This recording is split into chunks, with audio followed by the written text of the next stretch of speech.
mean, I'll tell you a story. A friend of mine who's a businessman, very, very, very top guy. Most of you would have heard of him.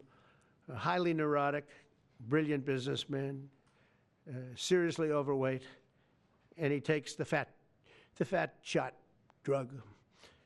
And he called me up, and he said, President, he calls me, he used to call me Donald, now he calls me President, so that's nice respect. But he's a rough guy, smart guy, very successful, very rich.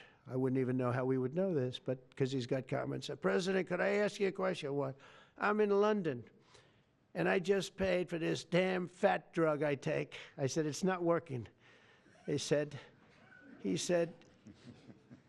I just paid $88. And in New York, I pay $1,300. What the hell is going on? He said, so I checked, and it's the same box, made in the same plant, by the same company. It's the identical pill that I buy in New York. And here I'm paying $88 in London. In New York, I'm paying $1,300. Now, this is a great businessman, but he's not familiar with this crazy situation that we have. But he was stunned.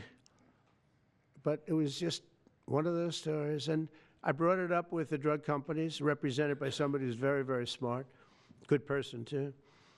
And we argued about it for about half hour. And then finally he just said, because they can't justify it, he just said, look, you got me.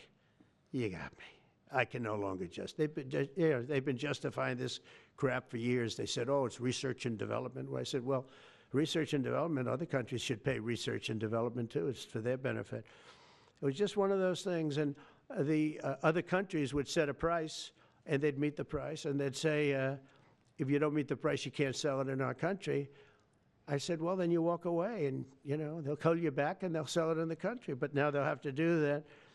So for the first time in many years, we'll slash the cost of prescription drugs, and we will bring fairness to America. Drug prices will come down by much more, really, if you think 59. If you think of a drug that is sometimes 10 times more expensive, it's much more than the 59%. It depends on the way you want to analyze it, but in one way you could analyze it that way. But between 59 and 80, and I guess even 90%. So when I worked so hard in the first term, and if I got prices down, remember I was the only one to ever get prices down for a full year, but I'd get them down like 2%, and I thought it was like a big deal. Well, we're getting them down 60, 70, 80, 90%.